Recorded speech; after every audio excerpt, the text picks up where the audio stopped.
Selamat datang kembali. Hari ini kita mau coba dalami kisah Rosario de Marshall. Atau mungkin Anda lebih kenal namanya Hercules ya. Iya, Hercules. Nama yang cukup dikenal ya. Betul. Nah, panduan kita kali ini sebuah video YouTube, judulnya Bongkar Gurita Bisnis Hercules. Sumber dari Anda ini. Ya, video itu. Cukup detail paparannya. Video ini kan nunjukin ada transformasi gitu ya, dari sosok yang disegani di Tanah Abang, terus jadi pengusaha. Misi kita sekarang, ya coba urai perjalanannya, bisnisnya, detail-detail penting masa lalunya sampai sekarang. Semua dari info di video itu. Siap ya? Siap. Mari kita mulai. Oke, kita mulai dari awal banget. Siapa sih Hercules ini sebenarnya? Menurut video itu disebutnya kan dia dari Timur-Timur, dapat julukan Hercules itu karena keberaniannya pas jadi TBO. TBO itu tenaga bantuan operasi untuk Kopassus waktu itu. Iya. Ada juga kogesi awal sama Prabowo Subianto disebut di sana ya. Betul, waktu masih tugas di sana. Video itu juga nyebut insiden yang bikin dia kehilangan satu mata dan tangan kanannya. Tragis ya, itu yang bawa dia ke Jakarta sekitar tahun 87 kalau nggak salah untuk perawatan. Iya, betul.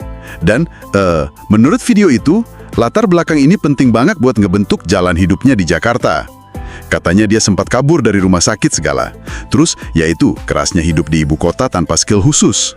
Akhirnya masuk ke dunia ya premanisme gitu ya. Bisa dibilang gitu, menurut sumbernya.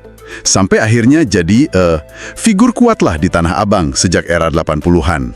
Tapi kekuasaannya nggak abadi kan? Di video itu dijelasin dia tersingkir tahun 96. Iya, oleh kelompok Ucu Kambing namanya. Terus ada juga kasus hukum tahun 2018 soal lahan ya. Penguasaan lahan dan intimidasi di Kebon Jeruk itu yang disebut di video. Tapi ya, namanya tetap disegani. Gitu kesannya. Nah, terus ada momen yang digambarin sebagai titik balik, pertobatan. Betul. Sekarang katanya lebih religius, aktif di kegiatan sosial.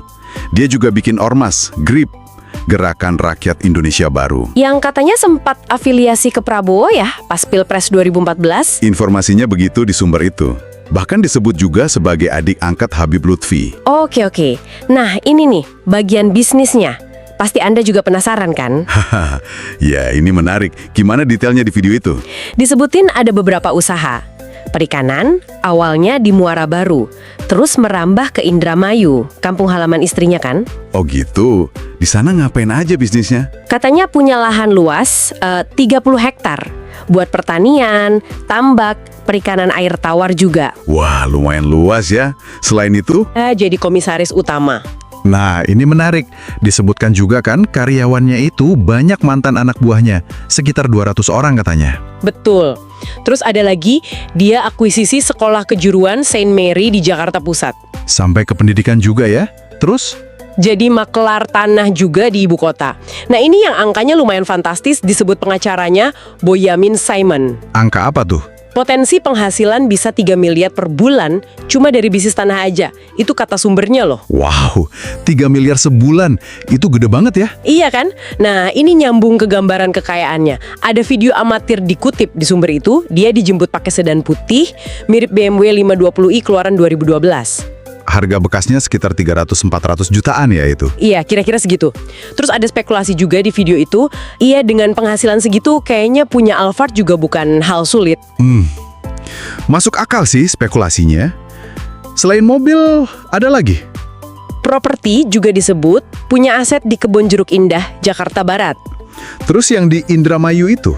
Nah, itu lahan 3.000 meter. Udah dibangun rumah, terus sering buat kegiatan sosial juga di sana. Kayak bagi sembako gitu. Ada rekamannya juga di video. Oke. Jadi kalau dilihat dari aset-aset ini, ya tergambar skala sukses finansialnya sekarang menurut sumber itu. Jadi, kalau kita coba rangkum ya dari video ini, perjalanannya emang luar biasa sih. Dari TBO, terus penguasa Tanah Abang, sempat jatuh kena kasus hukum. Terus bangkit lagi jadi pengusaha yang digambarkan sukses dan aktif secara sosial. Transformasi banget. Betul. Poin kuncinya ya narasi transformasi Hercules itu. Dari sosok yang ya mungkin dulu ditakuti, sekarang jadi pengusaha dengan berbagai bisnis, aset yang kelihatan, dan aktif di kegiatan sosial agama. penting banget buat kita ingat ya, ini gambaran spesifik dari video YouTube yang kita bahas ini aja. Iya, persis. Ini interpretasi berdasarkan sumber tersebut. Oke, nah sebagai penutup nih, mungkin ada satu hal yang bisa Anda pikirkan lagi. Sumber ini kan nunjukin perubahan yang kontras banget ya. Ya, dari dunia lama ke dunia barunya. Betul.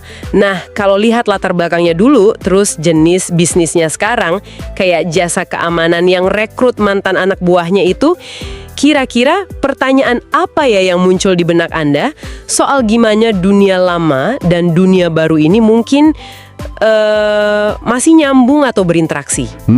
Pertanyaan bagus itu. Meskipun video ini nggak bahas sampai situ ya, cuma ya sekedar bahan renungan aja buat Anda di rumah. Ya, menarik untuk dipikirkan lebih lanjut.